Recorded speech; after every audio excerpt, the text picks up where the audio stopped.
Oui. Alors, bonjour Gilles, donc responsable et créateur du site boursicoté.com qu'on avait déjà reçu dans l'émission et Boursicoté qu'on avait un peu vu naître et ensuite évoluer, etc. Désormais, ça évolue plutôt pas mal puisque désormais tu as même animé aujourd'hui une conférence ici au salon du trading. Tout à fait. Avec Active Trades. Déjà pour ceux qui ne te connaissent pas, je vais te laisser te présenter rapidement, nous présenter Boursicoté et ta spécialité, donc qui est l'analyse technique quotidienne du CAC. Du CAC 40. Tout à fait. Donc moi je suis Jules Santacreux, mon pseudo sur le site c'est IQ91. Donc c'est vrai que ce site tourne vraiment bien depuis 2-3 ans. Donc effectivement je fais une analyse du CAC 40 tous les soirs, donc en fait c'est moi la voix que vous entendez quand j'analyse le CAC 40. Je fais aussi une analyse technique Forex et matières premières donc en vidéo qui est doublée par une analyse écrite qui paraît le soir en général après l'ouverture des marchés. Le site progresse bien, les audiences sont croissantes et a priori beaucoup de satisfaction au niveau du contenu des analyses. Ok, donc a priori si l'audience est croissante, c'est que derrière le contenu suit. Donc tu as dit que le site a été créé et marche depuis 2-3 ans maintenant. Donc ce que je propose c'est de nous faire un petit bilan de ces 2-3 dernières années au niveau de l'analyse, éventuellement des performances. Comment toi tu as évolué, comment a évolué éventuellement ton capital si toi-même tu trades en réel, ou en tout cas quels sont les échos que tu as de la part des personnes qui suivent tes analyses au quotidien. C'est pas du conseil, c'est simplement des analyses, mais quand même les échos sont importants. Alors, au niveau des résultats, il n'y a pas vraiment de track record qui apparaît sur le site. Mon optique, c'est surtout de voir l'évolution des performances des gens qui arrivent sur le site. Il y a beaucoup d'investisseurs qui arrivent sur le site après de grosses déconvenues. Et en fait, par mes analyses, je leur montre un petit peu comment on peut évoluer, comment on peut appréhender certains schémas techniques. J'ai aussi une approche où j'essaye de calculer certaines probabilités, des configurations chartistes. Ça m'arrive de temps en temps, quand les configurations sont assez spéciales, de donner des probabilités. On a des patterns chartistes qui donnent de bons résultats. J'ai aussi des approches comme la stratégie TurboCAC que je vends maintenant depuis 3 ans et qui continue à donner des résultats positifs. Et donc là, la chose sur laquelle je suis en train de mettre l'action, c'est sur laquelle je suis en train de mettre l'accent. Focus sur la bourse. Voilà. C'est le conseil personnalisé. Donc je suis en train de lancer une offre de coaching individuel. Et là, un peu comme ce que je disais au début, je m'applique vraiment à suivre les résultats des personnes que je conseille. En général, les gens qui gagnent n'ont pas besoin de conseils.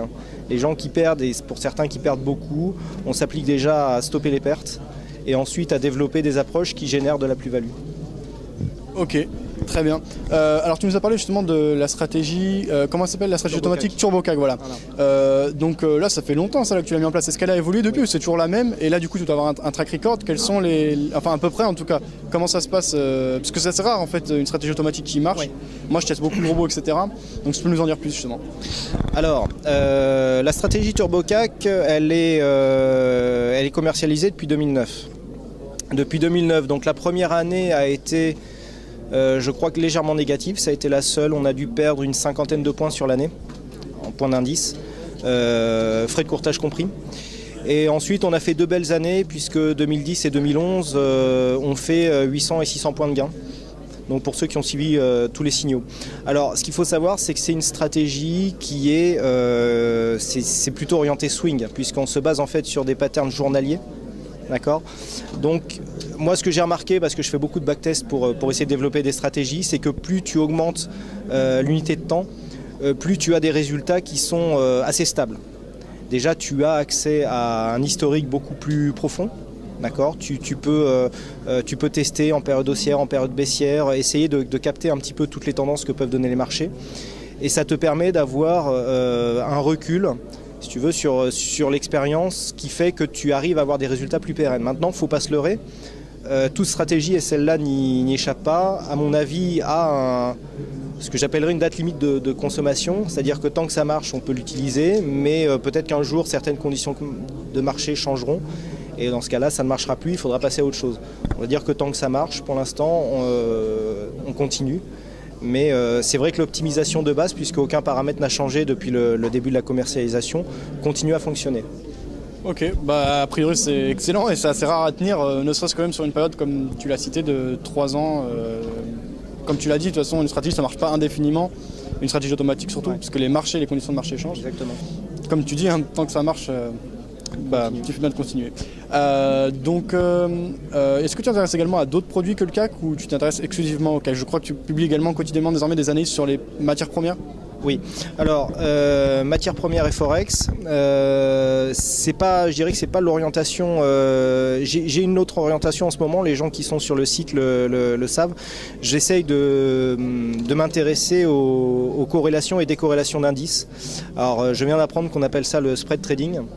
Et en fait, je me suis fait développer un indicateur qui mesure des écarts de dynamique qui peuvent intervenir entre deux indices, tels que le CAC et le DAX, en jouant la recorrélation. C'est mon travail actuel. Pour l'instant, je le teste avec des expositions relativement faibles, puisque en fait, ce que je veux, c'est tester le drawdown qu'il faut pouvoir supporter, la perte latente qu'il faut pouvoir supporter, malgré les gains qui sont assez nombreux. Et donc là, je suis en phase de test, mais a priori, c'est une approche qui donne de bons résultats, même dans les salles de marché. On m'a confirmé que c'était encore utilisé, même s'il y a des risques. Personnellement, je trouve que c'est une orientation qui est intéressante puisque tu n'es pas soumis à l'aspect directionnel du marché.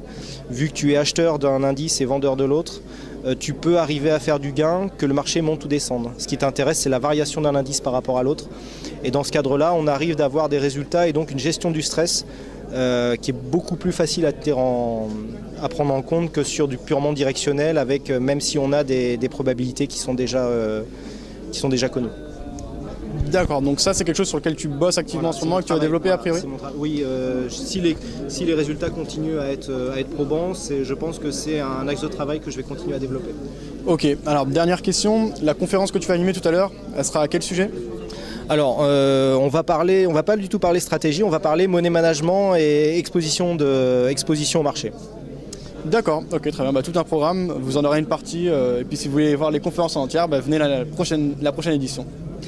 Voilà, c'est tout. Merci Gilles pour toutes les explications. Et puis on se recroisera forcément, que ce soit en ligne ou ici. Pas de problème, ça sera avec plaisir. Et longue vie à boursicoté.com.